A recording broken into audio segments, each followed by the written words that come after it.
you want to check back on, or for those who cannot make our event right now, it will be recorded and posted online in about 1 week, along with the slides and a handout that Dr. Faijgenbaum has put together for us for today's group. So I'm going to go ahead and get started. My name is Carrie Austria. I'm a member of the advocacy team here at Global Genes.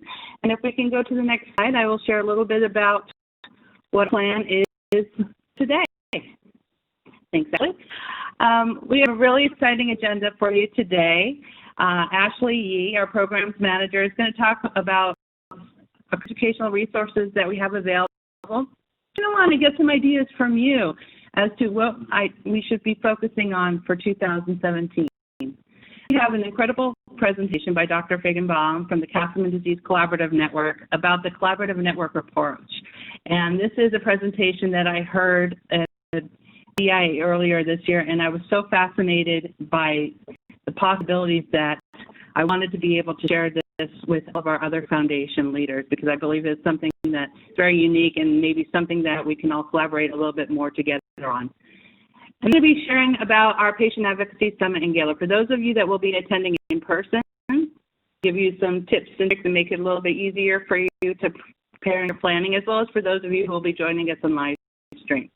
And then the Knitter, our Director of Advocacy, is going to talk about our plans for the Foundation Alliance in 2017. We really want to make this a much more interactive, collaborative group, and we have some great ideas on how to be able to do that. Wrap it up with a Q&A and get some ideas from you if any of you have any other questions. So Ashley, I'm going to pass it off to you, and you can share a little bit about what we're doing in our educational area. First, Carrie. So again, as Carrie mentioned, my name is Ashley Yee. I'm the Manager of Advocacy Programs here at Global Genes. So we're going to just jump right into some of the education pieces that we have here at, that are finishing up in 2016 and what's coming up for 2017. So right now we're asking if any of our advocates out there have any experience or stories in any of our last couple toolkit topics, which is communicating and building your healthcare team. If you are someone who feels like you've had a large healthcare team and has really learned how to manage them and be an advocate within that medical realm, we'd love to hear from you. And then we also have our Transition of Care Child to Adult Toolkit coming out at the end of 2016. And so if you have any experience, maybe if you're a parent advocate yourself and you transition your child from that over 18 threshold, or if you are a patient yourself and you've moved from your childhood years into your adult years, we would definitely love to hear from you and hear some of your stories and experiences involving that. My email is listed multiple times throughout this presentation, so feel free to just email me, or you can catch me on Facebook through our Foundation Alliance group as well. Plus to come for 2016, we have a lot of great toolkits. I know we've kind of been talking about them throughout the year, but as you guys know, we have a support group toolkit, an advocacy federal and state toolkit, a navigating insurance coming out, as well as gene therapy and fundraising, which I think many of you guys were on our webinars for both of those. We've been revamping our toolkit program and really trying to provide something that's really educational and engaging and interactive for you. So be on the lookout for a lot of these toolkits to be coming your way over the next couple months. You'll be able to find downloads online on our website, and we'll also have some of these available in print for order, and those are free with a minimal shipping cost. So I'd like to hear from you, and we'd like to see what kind of topics you guys would like to see for 2017. We've been, Amanda mentioned the new toolkit design, so we have a new toolkit design that's looking really great. And it's, like I said, it's really brand new. It's very different from what you guys have seen, and we're hoping that it's really something that reads to our foundation community and our patient advocacy community. Again, it's really engaging, and we really try to supply you guys with more how-tos in your role within these different topic areas. I'm going to go ahead and see what you guys think for the 2017 topics. We had some ideas from the advocacy based on some conversations we've had throughout the year with many of you, but we'd still love to hear what you guys would like to see from us. So I'm going to go ahead and administer a poll, and if you guys are on a computer, I would love it if you would participate in this poll, and if you guys are just joining us on the phone, I can actually put this poll up on our Foundation Alliance Facebook group so that we still get a lot of that feedback. So bear with me while I attempt a poll for the first time here.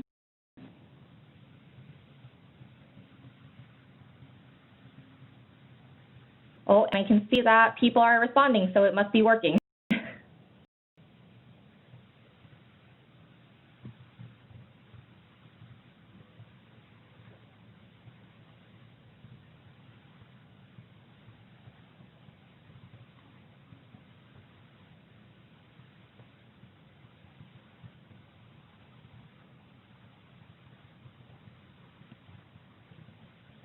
Go ahead and give a few minutes just to let everyone have a chance to vote. Again, if you're joining us via phone call, I'm going to go ahead and post the same poll on our Facebook group for the Foundation Alliance, and you can go ahead and submit your vote there, as well as provide feedback for topics you would like to see.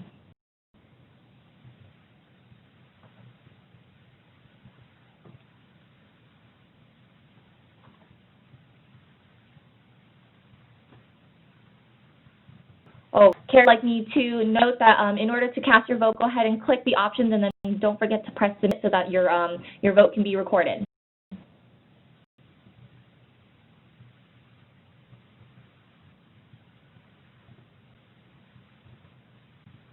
Thanks. You know, those of us who are not as technology savvy like me kind of take an extra couple minutes to figure all this stuff out, but this is really exciting.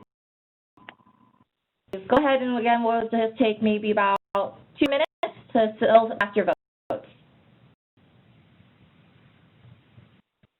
And while we wait for everybody to finish doing their votes, I would really like to encourage you to use that additional option on if there's topics that you would like to see that maybe we haven't thought of, because really get the ideas and the bulk of our educational content from what our community needs.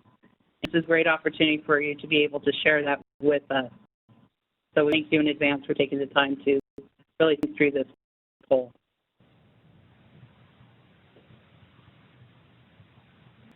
And this, Amanda, just one other thing too is, you know, in the future webinars and what I'll be talking about in a little while for 2017, we hope to have more of this dialogue happen during our webinars and then throughout the year. So this is just one way we're testing it out and piloting this to see if it works, but love to hear any feedback, you know, after the fact, send an email to either Ashley or Kay or I, and you know, love to hear how else you have suggestions of the ways to make it more engaging and interactive.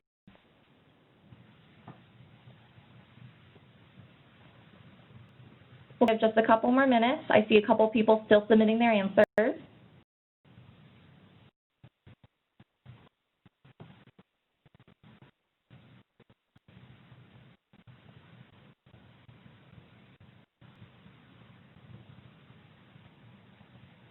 Thank you for those of you who are submitting some of your answers via chat for extra topics.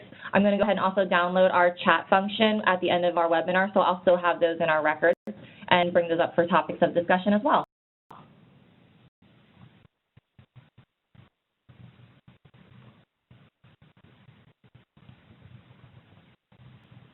One more minute.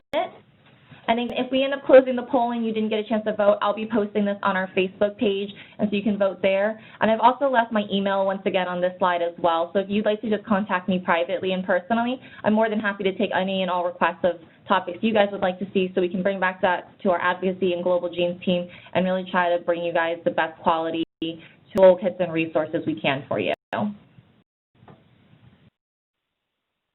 So with that, I'm going to go ahead and close the poll. Again, if you guys have any questions or any other topic ideas, please use Facebook, email, or the chat function. I'm more than happy to write those all down for you.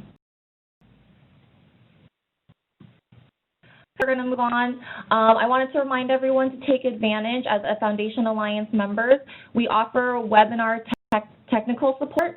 So we are able to do webinars just like these for your foundation. We offer them once per 12-month period, and they have to be patient-focused, either in education or support. Below are just a couple of foundations that have already taken advantage of this. Again, this is something that I help manage, so if you guys are interested in utilizing this benefit, which is really great, we would love to hear from you, and I'd love to start setting up that process with you. You can learn more about it at our Foundation Alliance members only page online.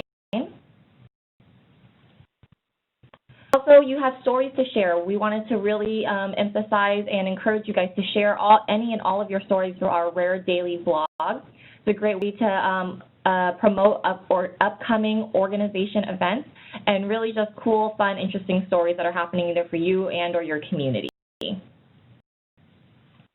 And I wanted to just remind everyone about our Foundation Alliance members only page, the pathway that's at the bottom, FA 2016. Here you're going to see all the requirements to be part of our Foundation Alliance, how to get involved, and other ways and other benefits that we offer for you. It links up to current members, it links up to sharing your story, to webinar support, and you can also get linked to our Facebook Alliance, Foundation Alliance page, which if you haven't joined, please feel free to find us on Facebook and definitely join. And it's a great way also to network and share your stories. So with that, I'm going to pass it over to our presentation.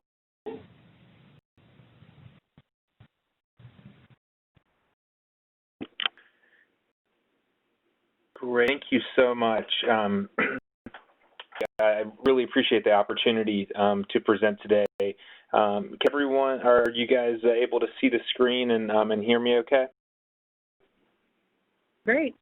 Great. Well, thank you for this opportunity. As Carrie mentioned before, I am the Executive Director of the Castleman Disease Collaborative Network, and I'm also a physician scientist at the University of Pennsylvania, where I study multicentric Castleman disease.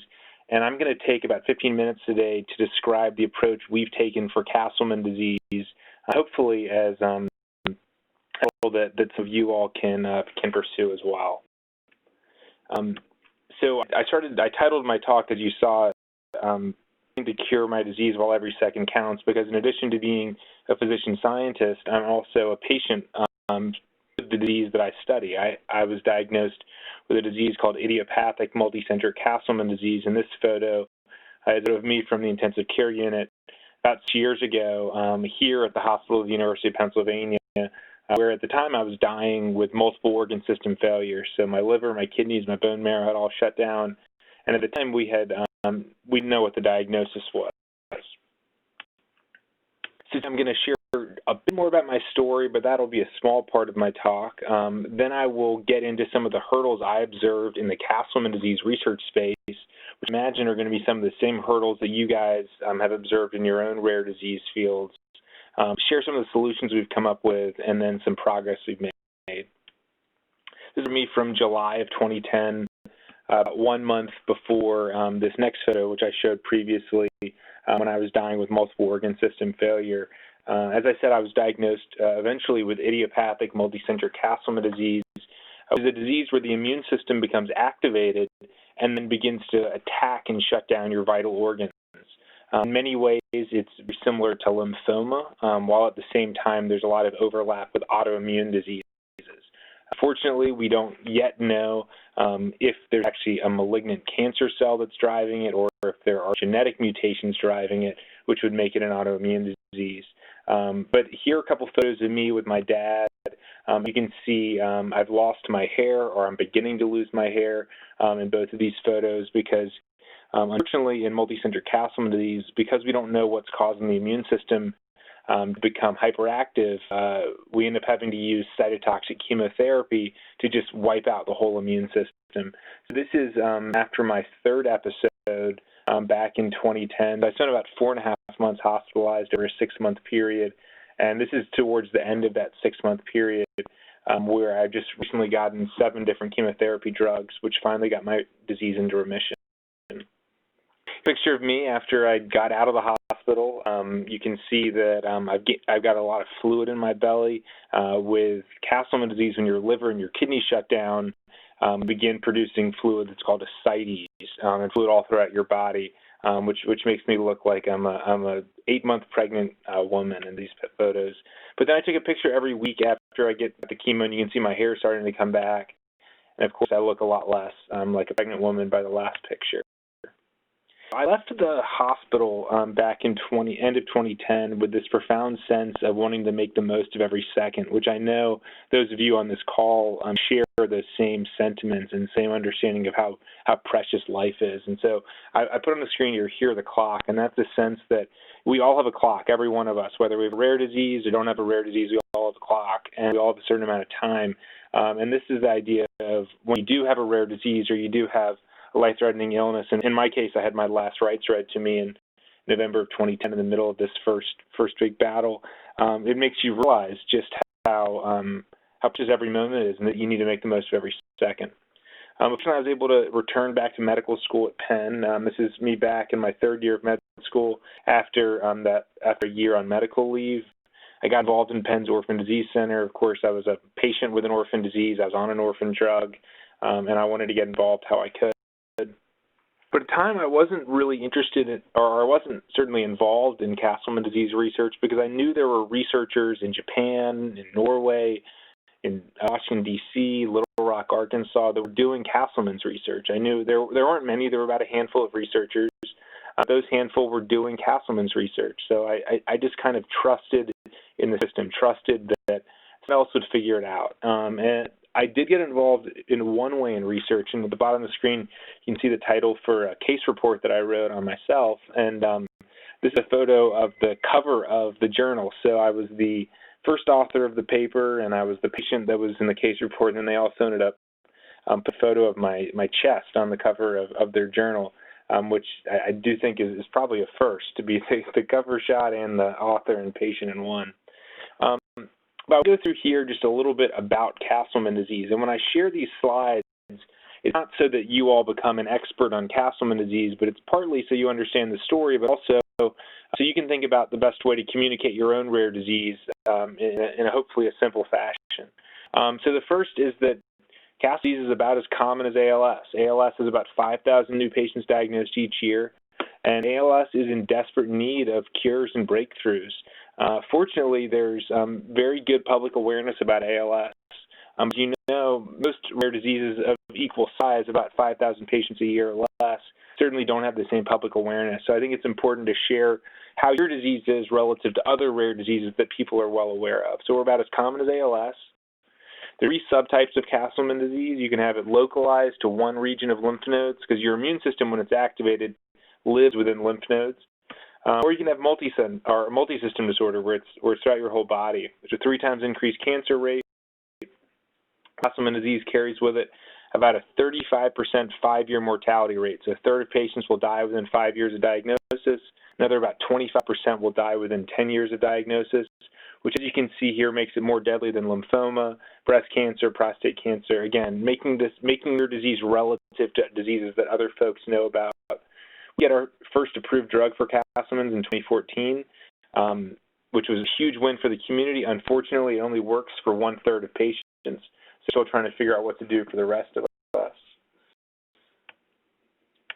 So you can see on the top of the screen I list overtime number 2, and that's because I consider overtime number 1 as starting when I had my last rites read to me with that first 6-month bout. Now overtime number 2 was when, unfortunately, about 15 months after I got out of the hospital, all of my symptoms returned. And so I had a full-blown relapse a little bit over a year after my first round, and I called this overtime number 2 because, again, I nearly died.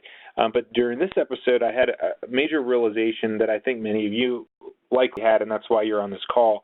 And that was that I had a conversation with my doctor, who's the world's expert for Castleman disease, and I learned that, unfortunately, the world knew very little about how Castleman disease worked. So even though I was seeing the world's expert, in the medical community just didn't understand why the immune system attacked our organs, what caused it to happen in the first place, what immune cells were driving it.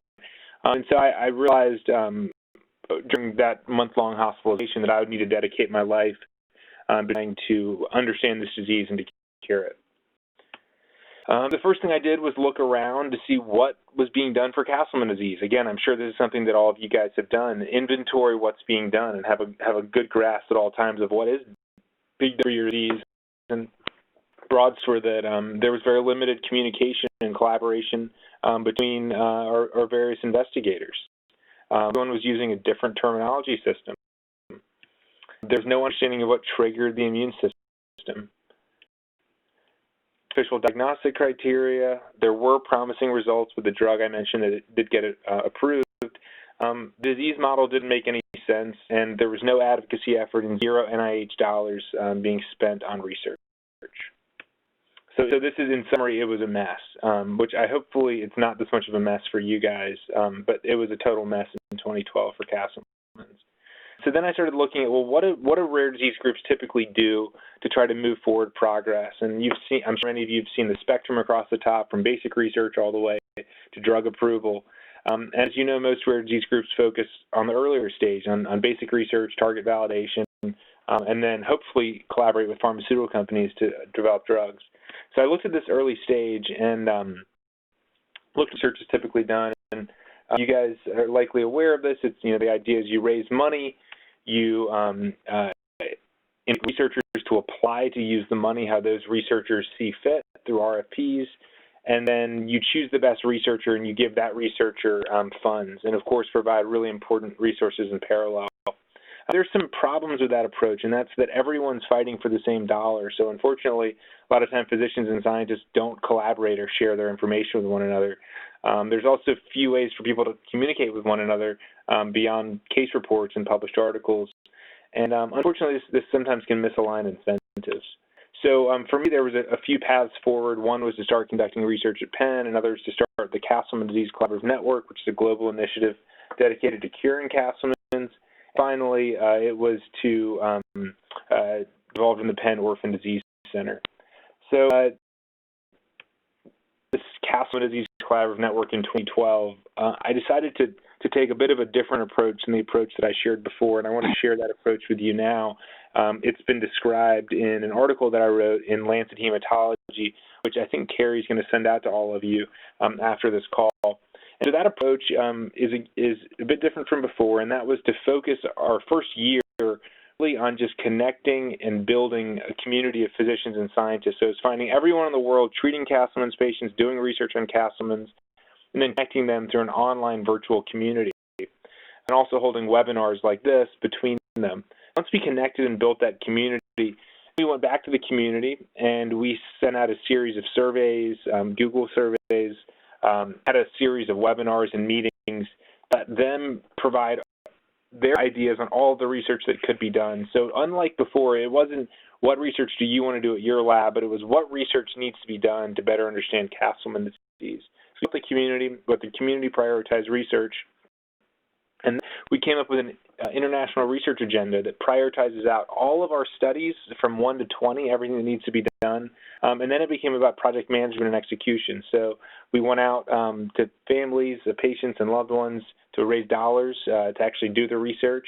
We recruited the top experts to do each of those studies that had been prioritized. Went directly to patients, and we are going directly to patients to procure samples for these studies. And as we're deep in this, what I would call third to fourth phase of our collaborative network approach, and that's that as we're getting data back, we're immediately beginning to look to see which one of these data points suggest a drug. What drug could possibly work based on what we're finding out, and what can be used tomorrow? Not what can we use 10 or 15 years from now, but what can be used tomorrow. And in parallel, we're creating a natural history registry that will keep track of all of those drugs and what's working and what's not working. And of course, we feed back all of our findings to the community. We share samples, provide resources to patients. And one of the things that I'm maybe most proud of is that our team is entirely volunteer run. We have no paid staff members. We've got about 40 patients, loved ones, physicians, scientists, medical students, business school students that all help out in one way or another, from a couple hours a week to 40 hours a week of their volunteer time, which I know you all can certainly appreciate. This is just highlighting that we raise funds, we procure samples from physicians and scientists around the world. This is a study where we needed to get 34 frozen samples, and so we went to Norway and Cornell and 2 Japanese institutions to get our 34 samples. We've also made some exciting progress with our understanding of the disease. We used to think that And this is the old model. We used to think that the lymph node that was in, so Castleman's patients have an activated immune system that's shutting down their organs, and they have big lymph nodes. And so previously we thought the big lymph nodes must be what is turning on the immune system. It's the lymph node that turns on the immune system. What we figured out is actually it's not the lymph node that turns on the immune system. The lymph node is enlarging because the immune system is on. And you can think about it if you have a cold or the flu, because your immune system is fighting something, your lymph nodes get big. And it's not because you have a lymph node tumor or you need chemotherapy, it's because your immune system's on.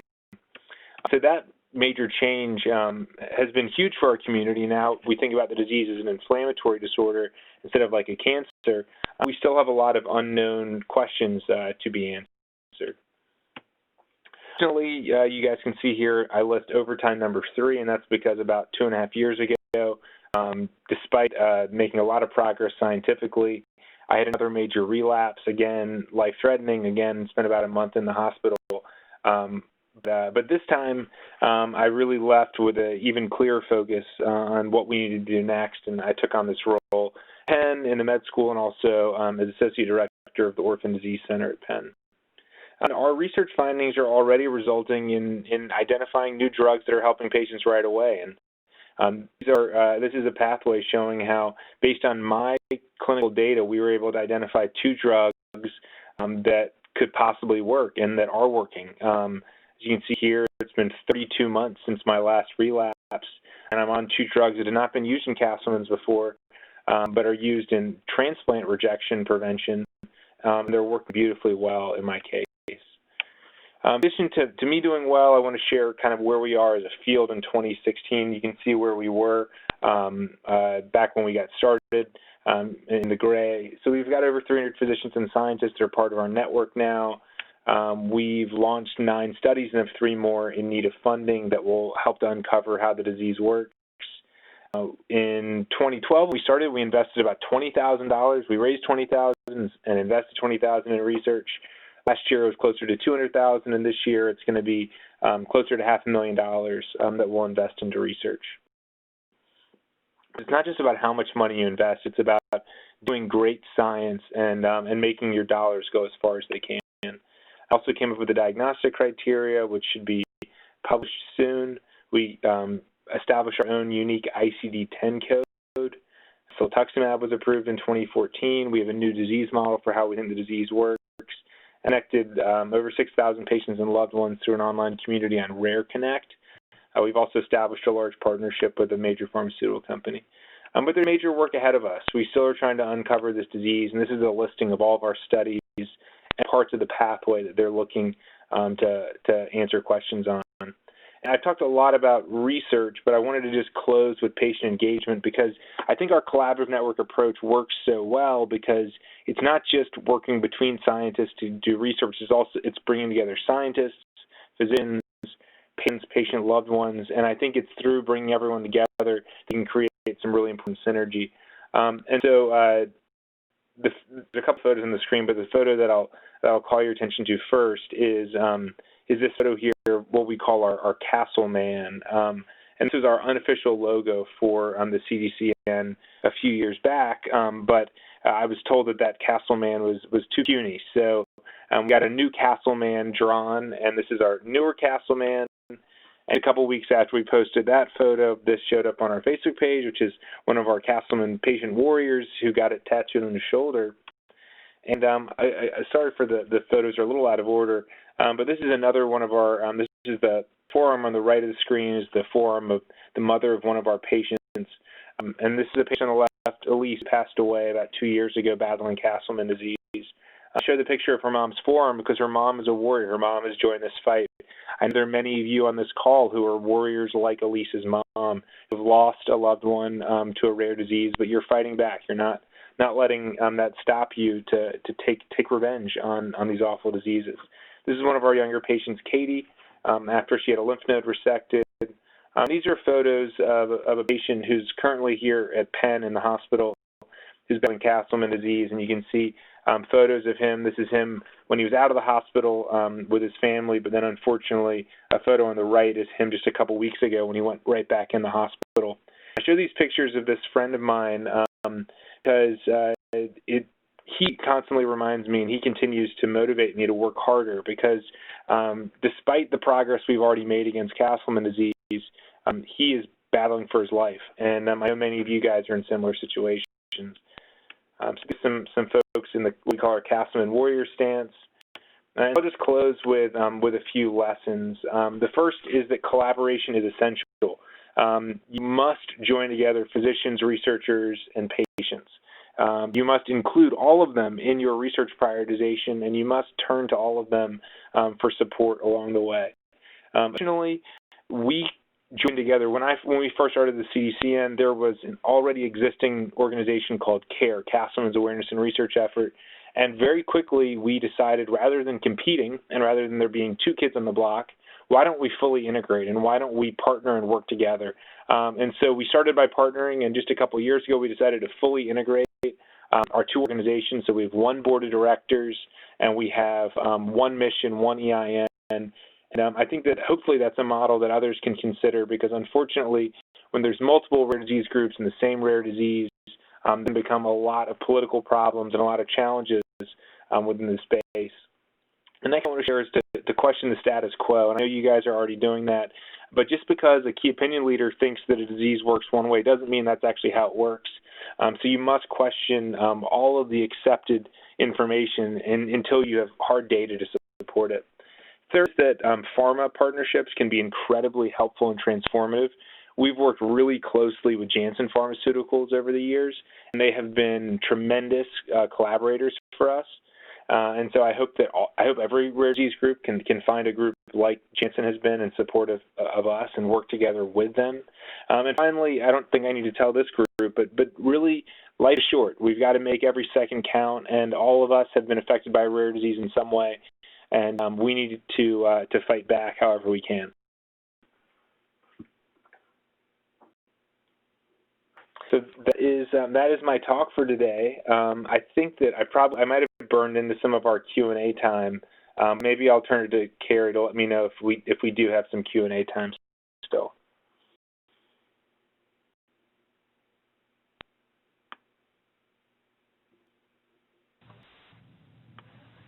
It does. Sorry, Carrie actually, she dropped out. Phone dropped out, so she'll be joining us back in just a second. She did submit a question, though, that came to her. How to approach researchers to get the idea to work together? So we start out by approaching researchers without a specific question up front, but just saying we have this network, we want you to be a part of it, and we have an online discussion board for them. So we go ahead and bring them in. We invite them to participate in webinars and in meetings, and then we turn to them and we say, what research should be done? And we send out a series of surveys. We now use something called Code Digital, which helps us to prioritize research.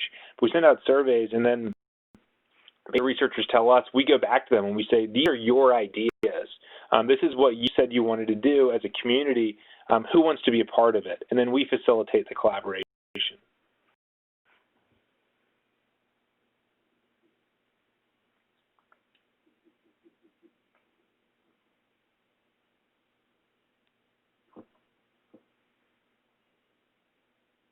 Carrie, back on this, Amanda.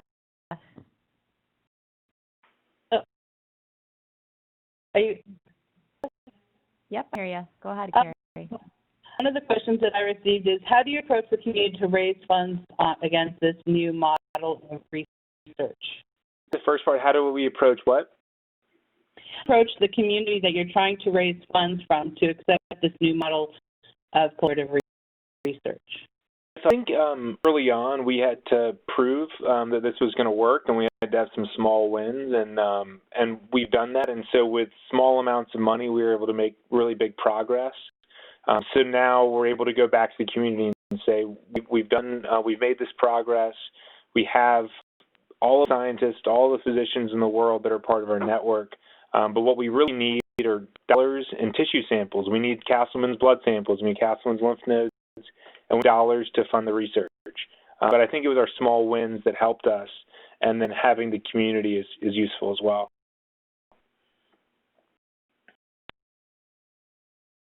Do you immune groups or other rare disease groups when doing what research needs to be done?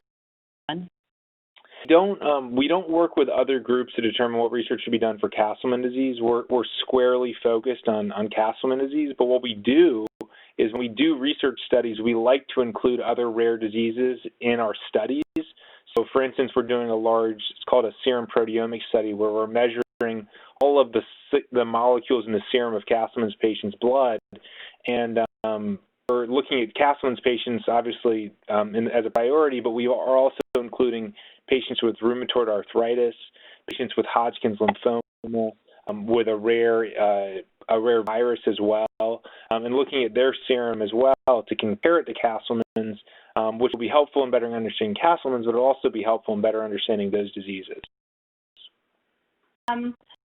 We're getting questions in, and I'm going to finish with a question and a comment to you, Dave. But if you have additional questions, we will send them to Dave after this webinar, and we will get you the answers. But the first one we're going to finish up with is a comment. Andrea Taylor, the president and founder of Twist of Fate, just wants to say she's extremely proud of your work, and they're following parallel to what you're doing, and it is working very well. Oh, I'm really happy to hear that. Thank you. The final question that we're going to share today, and again, if you have additional questions, we will get them today. So Dave, I'll work with you to get the answers to the question later, is can you work on getting researchers and patients worldwide to connect virtually online? We use two different platforms. One is called Rare Connect. Rare Connect is provided by Eurordis in Europe, but it's for any group in the world. And we have a patient community there where patients connect with one another virtually. They share stories, they connect. So we use their platform for Castleman's. For the physicians, we have our own platform, which is an online discussion board where physicians and researchers can share recently published case reports. They can share any recent findings, challenging cases. But we keep those communities separate because physicians often don't want to post comments in a group that may be seen by patients, because obviously there's some really tough conversations around mortality rates and things like that, that we feel it's important to keep them separate. So we've got a patient group, physician group, and in parallel we use a website called Code Digital. Code Digital lets you let people prioritize ideas. So we send out Code Digital surveys to our patients and to our physicians, and we ask them to prioritize what are all the research questions you want answered. And then when people fill out their ideas, other people can vote up or vote down the ideas and say whether they like it or they don't like it. And they can do that completely virtually.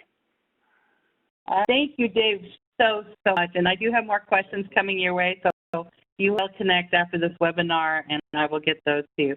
But if you have additional questions as we go through the rest of today's webinar, feel free to send them, and I will collect those as well. So that'd be great. And also, Carrie, I just want to let everyone know that Carrie or someone from the team will be sending out the paper that I described that describes this approach and gives some more details.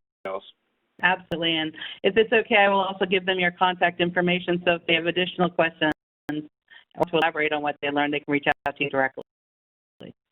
That's it. Thank you, Dave, very, very much. I'm going to kind of shift gears a little bit. I want to talk about, for those of you that are attending our Patient Advocacy Summit this year, I want to share, like I said, a little bit of the tips and tricks and make it easier for you to attend. I do want to share this is by far our big event. We're in our 5th year for our Patient Advocacy Summit and Tribute to Champions of Hope Gala. We have far surpassed the number of advocates registered as of today for the last 2 years. We have over 270 patient and parent and patient leader advocates going to be in attendance this year. It's absolutely crazy and really exciting for our advocacy team. We're on the call. I just want to we'll go through this really briefly. We'll get this information in more detail as we get closer to the event. But this is our agenda of events for this 2 summit days, Thursday and Friday. A full-day Patient Advocacy Summit. We're going to have there's 4 separate tracks, so you'll be able to pick and choose those sessions that make the most sense, that you're most interested in. And then on Friday evening, we're going to have our Champions of Hope Community Award. And I hope that all of you will be attending, because I'm co-hosting this award ceremony along with our Strategic Alliance Vice President Tricia Mullins. And these are the awards that you as a community voted on through multiple Facebook nomination or Facebook post nominations. I mean, we had so many amazing nominees voted on this year for our rare community. So I really hope you join us for the awards presentation. And then we have our Reggae Funk Fest. And Mango Habanero, and I know that sounds like a salsa, but it's an amazing crew, and it's going to be so much fun. This is our way to kind of decompress from too much of information and just really hang out with each other. Now, I've gotten a lot of questions on the dress code for Thursday and Friday. Thursday's dress code is going to be our Jeans for Genes Day. This is a program that we are working with our partners at the Genetic UK overseas, and we're going to overdo it in denim. So for Thursday, you can wear jeans, and if you have any denim shirts or blue shirts, we're going to take a group photo at some point, all hundreds of us in the summit room, and just with the entire world that we're overdoing it in denim for Jeans for Jeans. And then Friday's dress code is the jeans again, because we love jeans, with your foundation or disease awareness shirt. We really want to kind of share that with us, get to know everybody in the community, and that's a great way to show who you're representing. On the next slide. Honor Tribute to Champions of Hope Day. This is an amazing evening where we get to honor more rock stars of our rare disease world. It is a blue tie affair, which is our take on black tie affair. For men, that is suits, preferably navy or blue, attire that. And for women, cocktail dresses or formal dresses, your choice. It's a lot of fun. It's a beautiful evening. And we kind of kick it off. That's the finale of our entire weekend of events. We kick it off with the Malioli Foundation, who's going to do a perfect experience at 9 a.m. at the beach if you want to be able to come and watch that presentation. And then our Rare Day of Beauty. This is available to every advocate, whether you're a patient, a parent, or a Rare Disease Foundation leader. These business, health and beauty professionals and students volunteer their time to dress up our advocates for the gala. You have a choice of any of these two, makeup, nails, facial, and hair. You can set up your appointments Friday at the summit, and they'll be able to take you and get you all dolled up for the gala on Saturday evening. Next slide. Now, this is a copy of this map as you get there, but for those of you who have never been to the Hyatt Regency in Huntington Beach before, this is the conference area. As you can see, we have our main room is going to be the Huntington Ballroom, where our general sessions and our community-nominated awards on Friday night will be. On the far left, you'll see the three salons, EF and G. Breakout rooms for some of our tracks. That is different from those of you who were there last year. On the other side of where we were. And then lunch and the Reggae Fest on the right side is a beautiful courtyard facing the ocean where we're going to just have fun and network and get to know each other a little bit better. Next slide. Now, staying at the Huntington Beach Regency. It's an absolutely gorgeous place. It's almost like a community within a hotel within a community. I'm not going to go into details about all the amenities that they have, but there are restaurants on site. There's a pizzeria. They have a spa, lots of cafes. They have a grocery store on site. So if you want, you'll have plenty of time to take in kind of the extra features. But I do encourage you, if you will be staying at the hotel, either as just coming for the summit or staying as a guest, take a look at the website before you come, just to see what's out there to get an idea of what you might like to be able to take advantage of. Okay?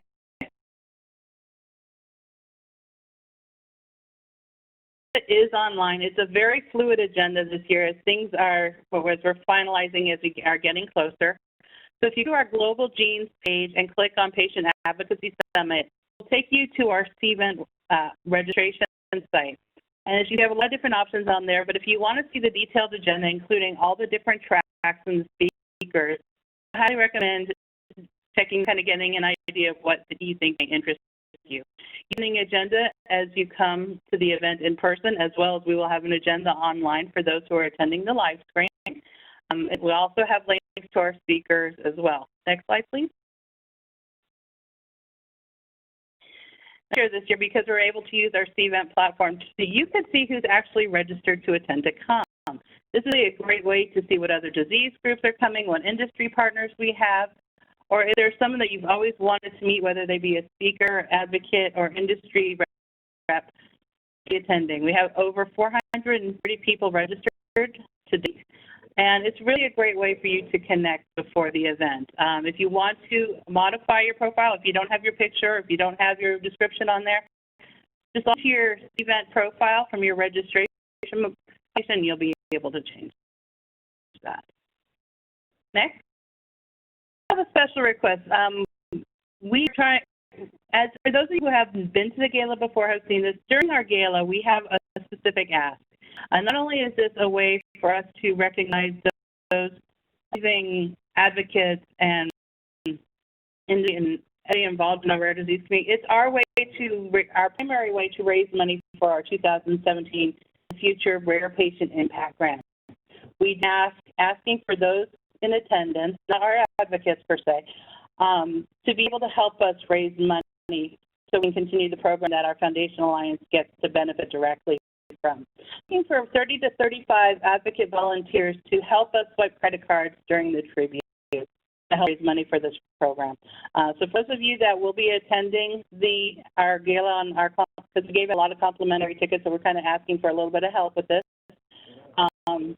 If you do that, you'll just be assigned your table and table next to you, so you won't be running around during this period. But we do have a couple of requirements. You do have to have an iPhone or an iPad because it is an Apple we have to use. And then just attend one of 2 30-minute trainings on Thursday at 7 p.m. or Saturday at 3 p.m. So if you're able to do that, if you can just please reach out to me and say, yes, Kara, I'd love to be able to help you during the gala. It's only a 10-minute volunteer time that we need you for and you'll be there anyway. Just email me and I will get you connected with Alex Schlott, our events director, and she'll be able to work with us on getting you involved in that. Next slide, please. Also adding something new to this year's program, in memoriam. We really want to start honoring those in the rare disease community who have passed away, who we've lost in the past 12 months. So if you have someone from your community, advocate, or someone that was really instrumental in creating awareness, please share your information with Amanda. Her email will be at the end of this program because we love to be able to recognize them during this program. And Carrie, just another thing quickly about that. Also say we're going to be sending out a link to enter the names of those that we want to tribute to, and we'll be sending out verbiage for you to share with your networks. So that would be really helpful if you could go ahead and just forward that on, because we know that everyone probably knows more and more people, that we just want to make sure we capture as many people as possible. And we have a live stream available. For those of you who are not able to attend the summit in person, every session, every breakout will be recorded and available via live stream or on demand soon after the conference. So for those who are attending the live stream or want to share this with your community, we really encourage you to share it with your board of directors, your boards, and other leaders in your community who you think could benefit from any of the tracks. So finish up on the summit. If you have any questions, feel free to put them in the Q&A box, and I will answer them after Amanda's next presentation. Next. Thanks, everyone. So I have the pleasure of talking a little bit about what's coming up in 2017 and what we're hoping to really start to implement with you all on the call and those that couldn't join today. Next slide.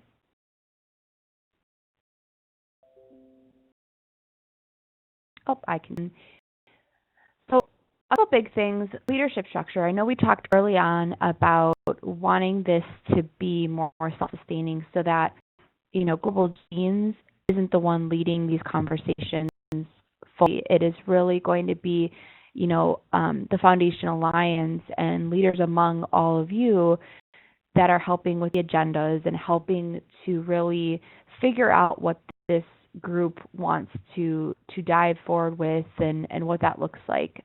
We had a couple volunteers that have stepped up and said they want to, part of that conversation and figure out what this structure would look like. And, we're still open to having more volunteers. So if that's something that you feel like you have time or thoughts about, free to let any of us know, and we'll add to that list. And that's what we're really hoping to implement in 2017, that it becomes something that, again, is self-sustaining, and really you want to hear from each other versus solely from the Global Gene staff. And we'll be here to provide and help support any way we can as well. So the other big thing that I think tails off of the leadership conversation is the Foundation Alliance-led initiatives.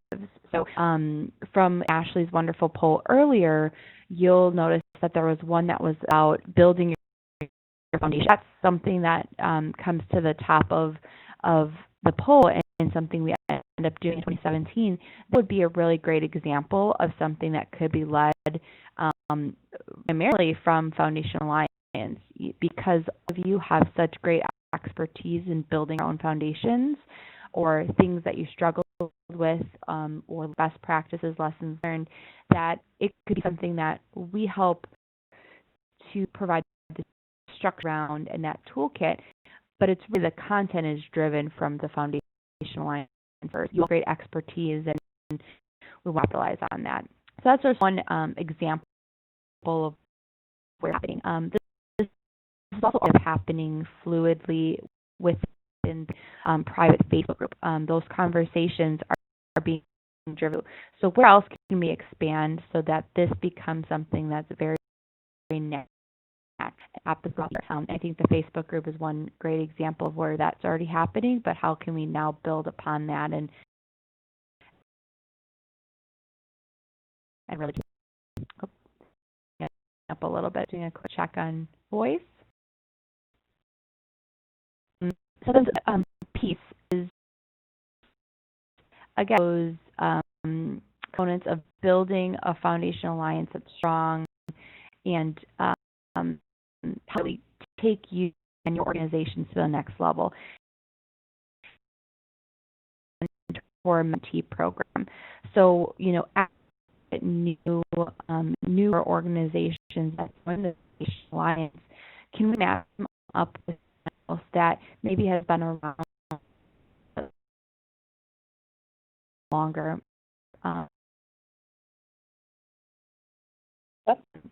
Hiking up. Understand what the Foundation Alliance benefits are, and then, and I think we're going to Carrie. I love technology. Can you hear me now?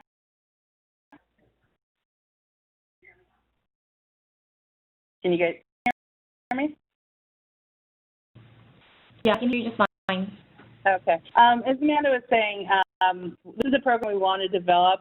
We get a lot of requests. We've had amazing conversations on our Foundation Alliance. If we haven't had the chance yet to talk to you, please reach out and set up calls with us. We love learning about your organizations and what you're doing.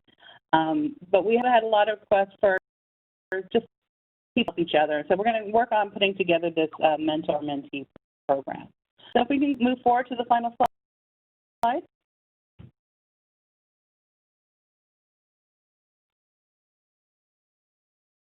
Maybe I just want to jump in, and I did receive a couple of questions on the summit, and I wanted to get those answers. Someone had asked what the tracks are, and to share just real briefly with you. You can find them online, but Thursday's tracks are Caregiving and Support is the first one.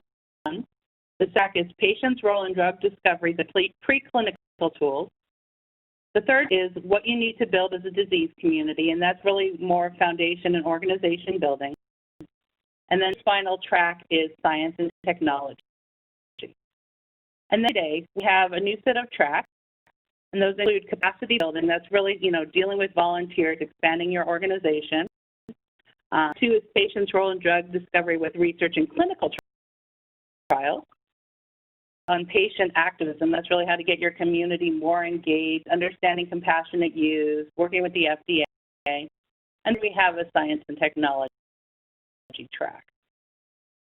Another question that I had is it still time to register, and are there any scholarships left to help a representative from an organization attend? There's definitely still time to register. Registration is just $50 for both the 2-day and that includes meals and the reggae party with mango habanero.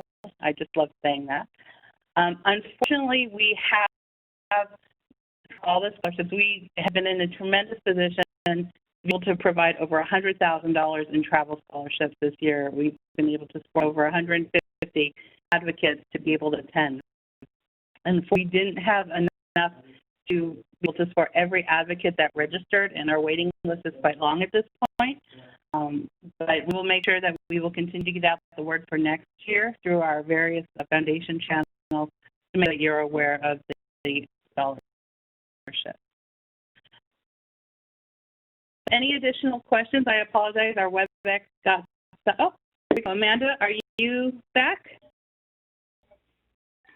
So I think it's something with the internet over here. Can you hear me okay now? Yeah. Great. Do this very quick, and looks like that web address got messed up, so we'll send that out after. So quickly, I am reviewing the letters of intent along with the review committee, and there's some great, exciting proposals. So I'm looking forward to 2017 and seeing how the second year of the Rare Patient Impact Grant Program looks. So stay tuned if you submitted a letter of intent, and we'll give you the approval in the coming weeks. The second thing I wanted to share, the $1 Million Bike Ride is an event that happens in partnership with the University of Pennsylvania, and they are offering grant programs for research, and this is going to be for specifically 20 rare diseases that participate in the $1 Million Bike Ride. So the website out. The funding that's going to be available is based on how many funds were raised per community for that event. But it is a first year that they're doing this, so we're really excited. Here's a list of the 20 different organizations or rare disease communities that will have funding available for these research grants. So if you see your disease community up there, feel free to outreach to me, and we'll make sure we get you that link, but we will be sending it out in the recap as well. So just wanted to flag this quickly. You can also find out more about participating in the $1 Million Bike Ride, which is a great event that happens at the beginning of May every year in Philadelphia. Amanda. Anybody else have any final questions before we wrap up? I believe the next slide, Ashley, has all of our contact information. So please reach out to us if you have any questions on the summit, on the grant programs, on upcoming toolkits and educational programs we have in the works, or if you just want to connect and hop on a call and get to know each other a little better. We're really excited to get to know all of our Foundation Alliance members today, and we will send out information on the next quarterly webinar, which will be in November, coming up soon. Thank you. Wonderful day.